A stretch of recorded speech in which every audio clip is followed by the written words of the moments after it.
Welcome back to our second episode. We got the debut out of the way, but it is the 206 Curve podcast. We are back at it. We got a lot to talk about today as we're inching closer and closer to opening day. How you doing, Avery? I'm doing fantastic. I'm pretty tired.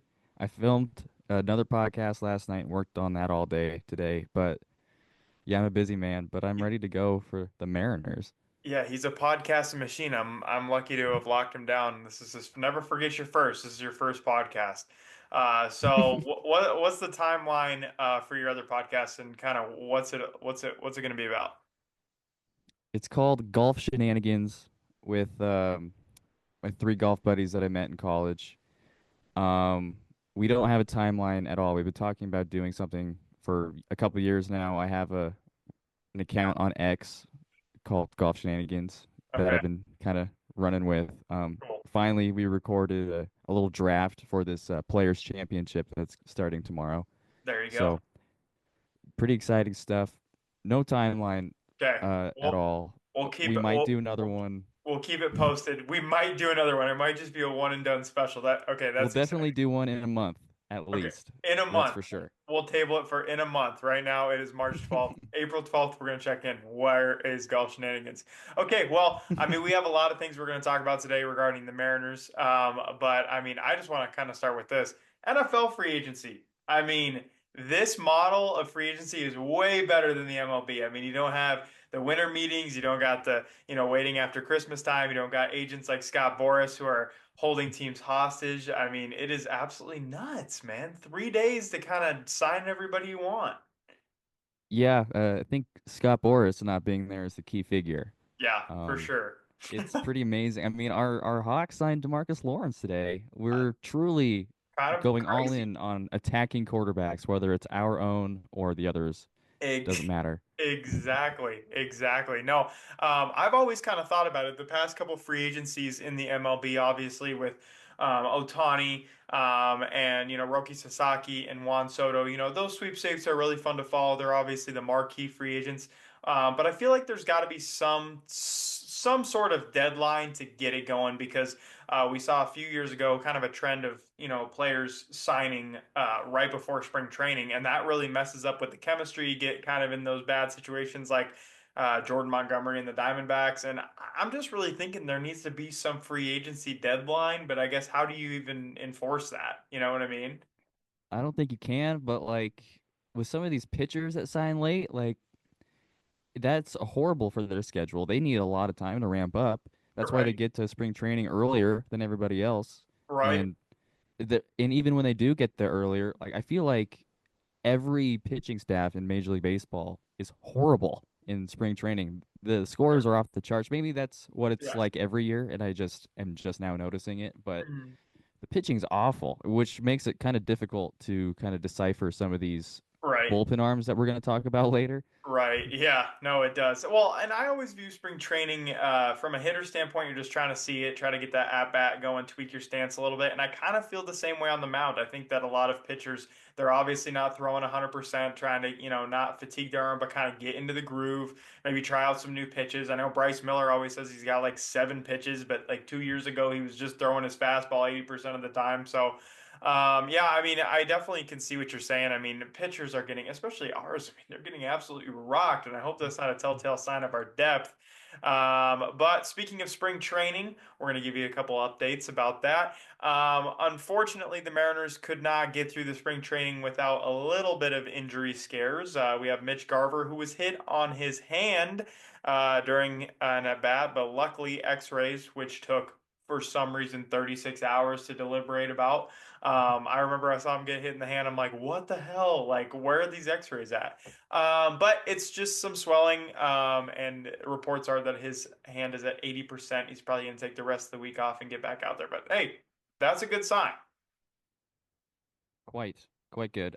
The DH has always been a huge problem with us, and the fact that we almost lost Mr. Carver, who isn't even like good, but Right, is like our best option against lefties, right. that would have been catastrophic. Right. And then, I mean, shifting over to the pitching side of it, unfortunately, I mean, we're getting stories about Garrett Cole being out for the season with Tommy John. So prayers out to him. Injuries just suck. Whether you hate the Yankees, like the Yankees, or just really any team for that matter, seeing Tommy John with the pitcher just sucks. It's never a fun recovery, especially, we know Matt Brash is starting to up and go in his recovery. His fastball's topping out at about 93, which is a little downtick from what we've seen, but he's just now starting mound work, so it's good to see him coming back. But unfortunately, the best rotation in baseball took a hit last week when George Kirby was shut down with shoulder inflammation. Now, before everybody panics, it's shoulder inflammation. It happens. We saw it with Brian Wu, and it looks like he's going to probably miss a start or two, and probably avoid any potential way to re-injure it in spring training or just increase, the injury. I mean, what are your thoughts? Um, I mean, yeah, better to shut it down than let it get worse. Yeah. I'm a little nervous if it is similar to what Wu deals with because he hasn't seemed to be able to pitch a full season, despite how good he's been. Hmm. But speaking of Wu, he dominated What was today, his line? tonight. 3 innings, 3 hits, an unearned run, and 5 strikeouts with no Ooh, walks. He's yeah, been dynamite this spring training. he's been heavy on the Speaking of, strikeouts too. His last outing, he had six. yeah, he's like my dark. Like if Brian Wu can pitch a full season, I think he would be the best pitcher we have. Genuinely. That's nuts. And I mean, the way the rotation is slotted right now with the George Kirby injury, we have probably Logan Gilbert getting the ball on opening day. Then you got to think Luis Castillo, Bryce Miller, Brian Wu, and then Emerson Hancock. So how do you feel? Emerson has kind of kept on par. Really hasn't had a lot of opportunities, but in his short stint as a starter, his ERA is up and over the 5 mark. So how do you think he's going to take this opportunity to kind of step in and say, hey, I either need a spot in this rotation or maybe we switch to a 6 man? So, what are your thoughts on that? I'm I like the idea of Emerson Hancock. He used to be one of our more prized possessions as a prospect, but For sure. I mean, yeah, former sixth overall pick in 2020. We thought like we were getting another ace, but it just hasn't really seemed to work out that way. I'm not really big on him at all anymore. Like he was fine. Like he can if fine is the right word. I mean, he had negative point 0.4 WAR last year in 12 starts. Like it's not a good trend. Right. Um, high ERA or not a high ERA, but like not great. His expected ERA was pretty bad. Hmm. He doesn't really strike anybody out. I mean, he doesn't have like great stuff. Right. Um, he limits walks, which is nice. I mean, that seems to be the MO for this entire organization when it comes to pitching. But Yeah. he doesn't really inspire any confidence. Like he'll have a start where he throws, 5 innings, 2 runs. It's like, woo, let's go. Right. But like it's like there's never a day where it's like, oh yeah, Emerson Hancock is pitching. Let's get it. Yeah, and I might be a little bit more high on him. I mean, I think we might have reached with the sixth overall pick in the draft, but that 2020 draft is not really panning out to be a really off the pages draft class. I mean, I like the idea of keeping him up in the majors for a little bit because I feel like when you go up and down, you get called up from Arkansas, then you're down to Tacoma, then you're back up really just on retainer. It's really hard to get into a groove. I know he's pitching really well in Tacoma. And the prospect of a 6 man, if you're not going to deploy it, at the start of the year, I think it's a great way to save arms coming down the stretch because, let's just say, hypothetically, the Mariners use 7 starters, including Hancock and Jonathan Diaz and the rest of the rotation. Um, the odds of that happening again are very, very slim. I mean, I would hope that we could be able to do that, but I'm not sure if we're going to be able to feasibly do that again. So I mean, if you do a 6 man rotation, I mean, what guys start at the max 32 starts a season in a 5 man Yeah, Max. I'm max? not really big on the idea of a 6-man rotation if it's going to be Emerson Hancock. I mean, sure, to limit George Kirby with his shoulder. If Brian Wu, for whatever reason, has more shoulder concerns or whatever, yeah, that's fine. But like, if you can get him out of the rotation, I think I'm pretty pro that. It seems to be the higher level he pitches in, the just like he gets just slightly worse, slightly worse, slightly worse. He Right. doesn't Yeah. continue to any dominance or anything. He Mhm. was great when we in his first like 2 years here, single A, double A, whatever, but Mhm. it just hasn't seemed to translate all that well at the higher levels. So Yeah. like I'm I'm just even considering like, is there another guy to take over if it just the experiment does not work? yeah. Like George Kirby's gonna be out a month or two, and Right. we need to rely on Hancock for 2 months. I don't know if that's gonna happen. Like, but we don't even have like a lot of horses in the back, you know? Right. I To don't know if a lot of teams do though. I mean, the starting depth, unless you're the Los Angeles Dodgers, I'm not sure how much starting depth is really down there. And really, these guys just haven't had a shot. I mean, Jonathan Diaz, I've seen enough of, bro. I mean, he looks same. absolutely terrible, and I will say that. Granted, I mean, he's a lefty. He's a little bit on the older side. He might be over the hill, but even him throwing in against Arizona in spring training, oh my Lord, I cannot do that again. But granted, hope George Kirby. I hope he accelerates in his recovery. Hope it's just a little scare and better safe than sorry precautionary measure. And I hope Emerson makes the best of his opportunity, whether he stays up with the ball club or he doesn't. But we're going to go ahead and shift to our segment, the Trident Trio. So we've seen a lot of prospects in our spring training lineup. They're starting to go down. I believe Emerson was optioned down to minor league camp today, but also some others have been. And there's also the spring breakout game coming up this week. So we're going to talk about, for our Trident Trio segment, three prospects that we're keeping an eye on this year. And that's just kind of a general overview. We're obviously going to talk about the highs and the lows throughout the season, but we're going to talk about a couple that we're like, you know what? I got my eye on him. So, Avery, start us off. All right, my first name here.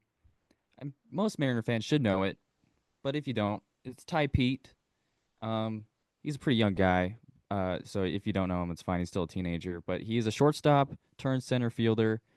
As of late, I mean, the sheer amount of infield prospects that we have in this Right. system, Hmm. it's pretty crazy. So he moved to center field. He's played a little bit here in spring training. Um, yeah, there's not a whole lot of pitchers or outfielders to talk about in this organization outside of like Lazaro Montez. Although I Right. do have another outfielder uh later, but Ty Pete, Fangraphs gave him a 55 speed grade, which doesn't seem all that special, but he stole 45 bases last year in A-ball. Yeah, that Modesto team was really, really good. They stacked. So I'm happy to see Modesto. They won back-to-back single A titles. I'm ready for Everett to have that, especially because it's near our hometown. But I'm ready for Yeah, Everett that'd to be be the fun. perennial champions with our prospect class. But so the speed sticks out for Pete. How do you think he translates defensively in center field, coming from kind of a shortstop, middle infield background? Uh, I guess we'll just have to wait and see. It's easier to go from infield to outfield. That's why players tend to do that when they're struggling at the plate. Like Dustin Ackley, it's a prime example. Right. I it doesn't seem to be it's because he was struggling. It's just, he's a young guy. Mhm. We have holes in the outfield in our minor league system, and if like just two or three of our bajillion infield prospects work out, like there's going to be no room for him at the major league level either. So Right. Absolutely. that seems to be it. Um, and the whole like he was graded at a 55 speed, but like he stole 45 bags. That almost kind of reminds me of Julio. Like he wasn't like talked about Right. as like this speed demon, but he got to the major league level. He worked super hard to get faster because he took that personally, and he turned out now he's like one of the fastest players in the league. So That's very true. That is I mean, very true. it's Good a comment. it might not be a fair comp, but that's just what it reminded me of. Um, he like most teenagers in minor league baseball, he strikes out a lot, almost like a 30% clip. Um, hopefully that's something he just gets better at as he gets older. I mean, he's only 19. Right. But he walks an okay amount, around 10%. We'd like to see that get higher, but with some maturity, better plate approach at the plate, maybe that could turn around. For But sure. he's projected to have more power than he's shown. He's pretty lanky, um, but he's 19, so he should be able to grow into his body in the next however many years. Right. And Maybe the you're stolen talking bases will about take a hit.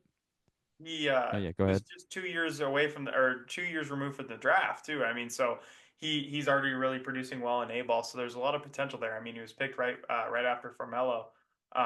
in the draft. So or right maybe right before Hmm. for Melo in those comp picks. So yeah, Yeah, no, those comp that's picks were nice. yeah, those comp picks were nice. I enjoy those. Thank you, MLB. Well, my first pick is someone more up the ladder in our system. I'm not going to be glazing Ben Williamson again. He's really not a prospect to me. He's more of just a rotational guy. But speaking of One for one rotational tonight. guy, speaking of rotational guys, my first pick is Logan Evans. Now, Logan Evans kind of got some news in the Mariners organization last year. Jerry said, I want you to be a reliever. And then he said, Jerry, I'm a starter. So he kind of struggled as a reliever, kind of switching middle of the year. I can totally understand why. I mean, it's hard to go out there and not pitch 6 innings, then go in and you're all of a sudden just in a leverage situation. But Logan Evans is some guy. He really got beat up his first outing in spring, but he's another guy that I think that is going to take a step up. He's going to be Arkansas's ace. Potentially see some innings in Tacoma. But like you said, I mean, let's just say the Emerson Hancock experiment fails, or we got a couple arms that we're going to need to shelve for a while. Logan Evans is a guy I want to keep an eye on. I like his stuff. And Jerry seems to like him a lot enough to where he wanted to give him the Matt Brash route of, hey, you're a starter, but hey, we fit you better in our bullpen. But obviously, it wasn't comfortable for Logan, so he'll continue to dominate on the mound as a starter. So that is my Hmm. first pick. He's got a wicked slider. Fangraphs has it graded as a 70. Ooh. And he's got the turtleneck too. I mean, talk about the style. He's got the nice turtleneck. I mean, hey, Yeah, we need some more style. we need a little bit more drip. George isn't bringing it. Yeah, George is not bringing it. I just hope Logan Gilbert doesn't mess around with the facial hair because he did the goatee, then he did something else. I'm like, dude, you're better off clean shaven. But that's just me. Okay, well, we'll see if he can stick at the as a starter because his stuff kind of does look like a Matt Brash kind of Right. situation where it's Absolutely. just gonna work in the pin. But anyway, my next guy is another pitcher, Cole Phillips. If you don't know him, it's fine. I forgot he existed as well until I did this. We picked him up in that trade, that cash dump trade with the Braves for Jared Kelenic. That was also the trade that sent Marco Gonzalez and Evan White over there. Obviously, Marco was in Pittsburgh. Evan White got sent to the Angels. Um, but he was drafted in the second round of 2022 by the Braves. Hmm. And before he could even, basically arrive and pitch at all in their system, he got Tommy John surgery, Yikes. which is just not ideal. Right. Um, so he ended up not pitching at all. He has no stats in the minor leagues. He last game he pitched was in high school, which Oh is my just Lord. crazy. So what Um, is he about 20, 21? what is he? 22? Oh, 21. He's pretty young, but let's see. We acquired him along with Jackson Cower, formerly I believe a Royals prospect. yep. Um, Another pitcher who underwent Tommy John surgery Yeah, that's this wild. past spring. So it's just like whatever. I like both of these arms, but I like Cower as well. I've always been kind of a fan. But So anyway, what sticks out for uh, you regarding Cole Phillips, though? What makes him someone you want to keep an eye on? Just the fact that he's going to have a fresh start in this organization, or is there something that sticks out? he's got a pretty live arm. I mean, he was pumping high 90s out of high school, and the Braves they do a good job of identifying and developing pitchers, just like the Mariners. So if they like an arm and we like an arm, like I think I'd imagine we like what we're dealing with here. So we picked him out. He's got a very good arm. Um, and it seems like nowadays, like after guys get Tommy John surgery, their arms are almost better. You think so, huh? So it's a lot of there's plenty of example. I mean, I'm just kind of riffing, but like there's plenty of examples of guys that get Tommy John surgery. They come back and their arm, like they're throwing harder. Their Right. breaking pitches are breaking even more, and it's just Hmm. like that doesn't make any sense. That is interesting. That gives me reason to be excited. He should be throwing. He's finally gonna be throwing again this year, so I'm very excited. I'm gonna Where do you keep a think they very slot close him, eye on Modesto, him. or do you think they put him in Everett, or? Probably as easy as possible since he has no Yeah. experience. So, Put him in the uh, damn show. it's probably no higher than Everett, I'd imagine, to start. But he's got a good slider, good changeup. I mean, they're not great, but like he's a young guy. He's gonna work on them. And I wouldn't be surprised if he's just a reliever in the long run. Just For sure. with that pitch profile, he doesn't have a whole lot of pitches. So, but I'm really excited about him. Yeah. I just really like guys that throw hard and are young, basically. Yeah.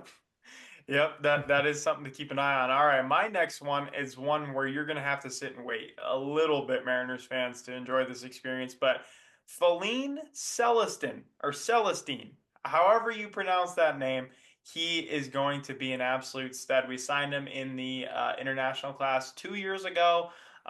He's unfortunately kind of had some bad luck with the injuries. He had a wrist injury, he had a hamstring injury the last 2 years. So it's like, you got to take a look at his durability, but his bat is something I want to keep an eye on. I mean, he makes contact, he's got sneaky power. They slate him, of course, as a shortstop, so you really don't know where he's going to play. Could be a second baseman, could be a third baseman. You never really know, and the Mariners have that flexibility to develop him wherever. Maybe shortstop. But I enjoy his profile. I think that he is one of the top ranked Mariners prospects, one of the top ranked international prospects. So I'm looking for a nice, healthy season out of him, maybe in Modesto. Someplace where, as you mentioned, Ty Pete and Lazaro Montes enjoyed, crushing the absolute hell out of the ball. So I want to see how his power translates and, just kind of watch him come up because not only could he be someone that we look forward to if our prospects don't pan out higher in the ranks, but he also could be a trade chip in the deadline, come the deadline. So when you're looking at prospect capital, you really want to root for him just to be good at whether he helps you acquire an absolute, major league talent right away or becomes that talent that you need. So I think that Feline Celestin is someone that I would look out for. All right. That's exciting. Yeah, just another one of those infielders that we have. We have so Not many. Some of them are going to have to be traded. Like or just learn how to we play. just I don't, turned from a we turned from like a pitching factory into a middle infield factory I somehow. know. Well, we do need middle infielders, so it's time. It's time to go. All right. Well, my last guy, not an infielder, another outfielder. I know I said we don't have a lot of outfielders, but I'm really digging deep here. This is a brand new guy to the system. His name is Yorger Bautista, also a brand new addition to my Dynasty fantasy baseball team. Love it. Very happy about it. Love it. Um, he's I believe he's 17 years old, quite young. He's left-handed. I got all this information from MLB.com. They wrote an article about him, so I'll just kind of be quoting here. He's a left-handed hitting Venezuelan outfielder. His nickname is La Bestia, or the Beast. Yeah. He ranked as the number six overall prospect, international prospect this year by MLB Pipeline, and he's the second highest ranked player Seattle has landed in the last 13 years, behind Valentin Celestin last year. So there's that. Some evaluators have said that his raw power, which already receives a 65 grade, is the best on the international scene in half a decade. So it Whoa. seems like maybe he could play above that 65 power if Yeah. it's that actually that good. Yeah, absolutely. Um, he's got an insane throwing arm. The word that they used here was a true howitzer, just a cannon. That's nuts. The evaluating slang. That's It's crazy. it's definitely it's got to be like the strongest arm in the whole class, but he's also praised for being super accurate. So with that, like they think that right field will be like his long-term home, basically because of that strength. Absolutely. Um, but he's also not slow. Like he had a 6'4", 60-yard dash. So there's reason to believe that he could see some run in center field. Although I don't know how that would work out with Julio, Right. but I mean, I would rather have three center fielders out there than, like a Yordan Alvarez out there in the corner. Well, So it's funny. It's funny that you mentioned that because I'm thinking, okay, down the line, Julio's probably going to move over to left once he gets a little bit older. But I think Julio's going to be in center field for another 10 years, barring any crazy injury. So if you want to look and you want to, play optimistic here, maybe 5 years down the line, maybe even quicker than that, 3, 5 years, you might see left fielder Lazardo Montes kind of playing that Jordan role where it's like he's big. He's obviously batting cleanup, and he's out and left. You got Julio in center. Maybe you got Yorger. Is it Yoger? I man, these guys' names are so hard to pronounce. Yorger, Yorger, or La Bestia in right. just call him the Natural. Beast. Yeah. La Bestia. Well, okay, my last pick is a little less La Bestia, but he's on the mound as well. His name is Ryan Sloan. Ryan Sloan was drafted last year with our first round selection. We actually drafted Ryan Sloan in the later rounds of the draft 2 years ago, but he said, "Listen, I know my value, and I don't slide him on that." A lot of teams are interested in him. I don't really follow mock drafts for college baseball or high school baseball because you really don't know until draft day, what teams are looking for. And obviously the Mariners shifted from drafting guys like Cole Young, Colt Emerson, Vermello, Type. They go, okay, we need to start getting some pitching depth. So they got Durangelo Shinjarte, the switch pitching experiment, which obviously we could talk on and on about. But Ryan That's how you Sloan, pronounce it? I think Shinjarte, I think that is. There's an R in there. I know there's no R in his name, but like there's an R in the pronunciation. Jur, yeah, his first name? The last name. Senche? Maybe I'm messing it up Sh because the sh jur. I almost pronounced it like Ashton Genty, like G Genty, basically. Okay, Durangelo Genti.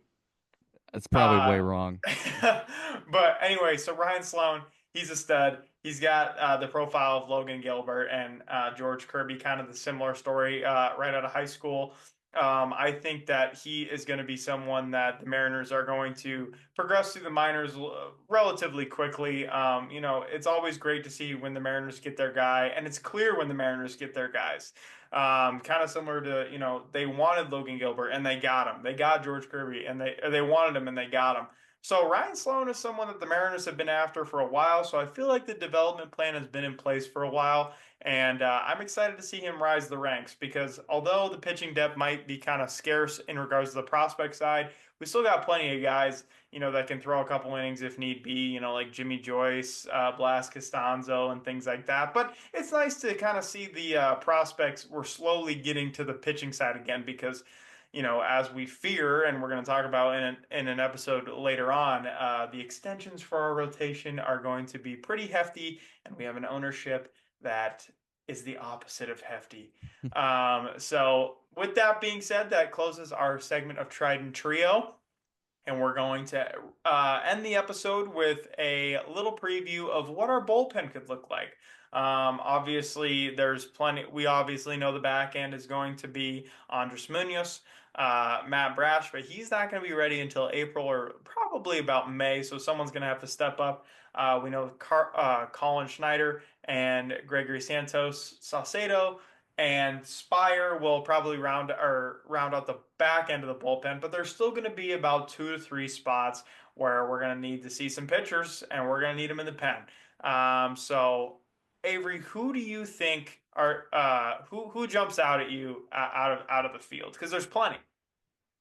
Um, I think how many lefties do we have in our? Was it Salcedo? Was he the only lefty in our Well, bullpen last year? also Spire, Gabe Spire. So we have two Oh, left. Spire. We got two. Okay. I guess that makes it a little bit more interesting because I'm a huge fan of Drew I Pomeranz know you that we are. I knew you were going to say that. I mean, we brought him in on a minor league deal in December, Right. and but he just pitches. Like he's had a pretty good spring training. I mean, his ERA is a little high, but his FIP is good. He strikes out a lot of people. He's been striking out a lot of guys since 2019. For whatever reason, 2019 was the year he just decided to strike out more people.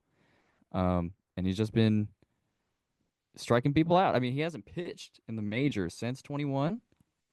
Uh, but he's still striking out guys in spring training Right. at that same clip, which makes me really excited because I like Spire. I liked Saucedo 2 years ago. I wasn't a huge fan last year, and I like me a good lefty, and I would love it if Drew Pomeranz like took a spot in this bullpen and just kind of continued to wreak havoc. Yeah, no, I definitely agree. I think Pomeranz's profile is attractive. I'm happy that we gave him a shot. And I think that, even if he starts the year off in Tacoma, I think he'd get hot. And, lefties, let's say that Spire or Saucedo kind of have a downtick in production or even have a little bit of an injury. It's always good to just have a lefty on call because it didn't seem like we had one last year. Another guy that's kind of like that, Pomeranz's profile is Shintaro Fujinami. We signed or we haven't signed him at all. He's just a non-roster invitee. He is by the wayside of Japan. The Athletics signed him 2 years ago to kind of be like, I don't know, in their rotation, and their rotation was really bad. And he was also really bad, like very bad. So they ended up shipping him off to Baltimore to kind of be in the bullpen, and it worked enough for the Mets to take a shot at him last year. But he kind of had some injuries, and now he's on the or he ends up in the Mariners spring camp. And to be honest with you, he's lengthy. He can throw the ball 101 miles an hour, but it just kind of depends on where that's going to be located, whether it's in the zone or right at the batter's shoulder. So I think that Shintaro, he's attractive to me as an option in the bullpen because I think he can provide some length. He's a guy that probably could pitch, kind of mop up duty 2 to 3 innings with his experience as a starter. Granted, he's not going to be a mop or a spot starter. But I think, his stuff. I mean, when you're throwing 101 miles an hour, the difference between that and your off speed, there's going to be such a shift to where hitters are not going to know what the heck's going on. So I think working on his control a little bit, he could be more of a reclamation project, but I would like to see him. I mean, nothing serious. Maybe, if a starter couldn't go 5 innings, he comes in the fifth, sixth, or, just six, seven, nothing past the seventh inning. But I think he could add a little spark. I like the idea of him. I've always liked the idea of Mr. Shintaro. He seems to be, you know, he doesn't seem to want to work on himself. We all need to work on ourselves a little bit. He sees who he is and he's like, nope, I'm perfect. I like the fact that I walk every batter I face. Well, like I said, yeah, he gets a little bit of command in his pitches, and maybe what I've noticed is some guys come out, and I think we're gonna see this with Santos. Some guys come out and they just throw as hard as they can, and it really results in either kind of some unlucky injuries or just trouble with command. And I realize if and trust me, I'm not an athlete myself, so I can't say this, but just trying to throw the ball at 95, 90% power and your command, your longevity, and just your importance as a reliever just really skyrockets. I really think if guys just stop throwing as hard as they could, like I feel like we're going to get there with Paul Skeens because Paul Skeens, I mean, he is an absolute unit of a pitcher right now. He's almost, he's got to be up there for Cy Young favorite in the National League, but Yeah, um, he you is the know, favorite. he is the favorite. Okay, wow. And that's awesome to see a young face leading the Cy Young, but he throws the ball so hard, and you really haven't seen him get into the seventh inning that many times. So, you really want to take a look at, maybe just throwing the ball a little bit, softer, if that's even possible. But I think that would help Shintaro. I think that'd help Gregory Santos. But okay, one more pick, and we're gonna wrap it up. This is a very, very boring name. Um, Casey Legumina. It's He's not a boring probably, name at all. That's a great name, I Legumina. mean, it's a great name. Great name. The legume, the bean. That'd be his nickname. Um, but he doesn't have like there's not a whole lot about like his pitching that really inspires you like maybe Fujinari does. But um or Fujinami, sorry, not Fujinari. But he just seems to be like, a guy that you put in your bullpen and you're gonna toss him in there in the seventh inning when you're down by two, and he'll throw a pretty good inning. Yeah. You know, Like, yeah, he doesn't throw very hard. He throws mid 90s, but he doesn't walk anybody, and but he doesn't really strike out that many guys either. Um, Just kind of a serviceable so front end guy. he's just like serviceable. I know we're trying to get people excited, but like to answer your question of like a guy that I'm looking at, like, well, this is a guy that we're going to be looking at all year. I'm imagining like he's probably going to be in the rotation at some, or in the bullpen at some point, Right. and strictly because he can throw the ball in the strike zone, unlike a Fujinami or a Santos, or not Santos, a Vargas, Right. something like that. Right. Okay. Yeah. I mean, that makes sense. I mean, and this problem, this depth problem, is a good problem to have out of anything. I mean, we're looking for guys that can throw in the sixth and seventh inning. We already got our back end. We got Schneider, Munoz, Brash, Santos. Take your pick. Back four. You got the two lefties. So it's really like who can just step up and eat some innings when we're either up a lot, down a lot, or just on those Sunday games where, or those travel days where we're going to need some. Hopefully, I'm praying no doubleheaders this year. I hate doubleheaders. Terrible on pitcher health, and I feel like the Mariners always get screwed on these road trips. But my last pick of the day is going to be Eduard Bizardo. And he was claimed off waivers from I believe either Boston or Baltimore, and he's been in our system for a few years. But he's getting a lot of looks in spring, and I feel like he's probably going to break camp as that last guy. Kind of seen as a long guy, which I love long guys. I love guys that are able to come in and give you two innings instead of just one. Granted, they might let up a hit, they might walk a guy, they might even let up a run, but in those situations, that really doesn't matter. I mean, when you're down by eight and another run comes up, you're like, all right, well, this day already sucked. Or if you're up eight nothing, okay, let's just get these last 15 outs somehow, some way, and let's just preserve it so we can get after it the next day. But I feel like Bizzardo, I mean, he's been with the system for a while. There's not a lot of Mariners players who have been there as long as he has. I mean, I'm not saying he's one of the longest tenured, but the way that, new faces in the pen and things like that, I feel like he could be a mainstay and really just be his job to lose in the spring. But I'm not entirely sure. We'll have to see. I mean, he still wears the number 83. I'm like, let's get him out of the prospect number. Let's get him a cool number, you know? So, hmm He's had a tough spring, but his last couple years in the minors, he's essentially a legumina that strikes out maybe a couple more batters. right. So like he has pretty good control, which is nice. But he only throws mid 90s as well, and he's a bit older. He's 29. I think Legumina's yeah, he's 27. Yeah, we're just gonna have to see, but I think that's gonna wrap up our show for today. Thank you for watching. Next episode, we're gonna be looking at potential expansions, extensions around the league, and more spring training as we get ready for opening day. We're 15 days away, man. I'm getting excited. I'm gonna go. It's He's confirmed going. I'm gonna go to opening day. Yep. He's going. Okay, where are the seats at? Wait, Making the trek. you don't want to dox yourself, but what area are you going to be sitting? I haven't bought the tickets yet. Oh, I okay, actually so don't just even a know thought. who I'm going with. Wow, Don't think my girlfriend is interested in going on a work night. My unreal. friend that I've gone to opening day for like a decade straight, don't think he's interested in going on a work night anymore. Wow, streak's over. So I might have to convince my father or my mom or just, shower my girlfriend with a bunch of gifts or something. We're also gonna go to the Kraken game on Saturday. That Nice. Saturday. Well done. hmm Well done. All right, that'll be fun. All right, well, we will see you guys next time.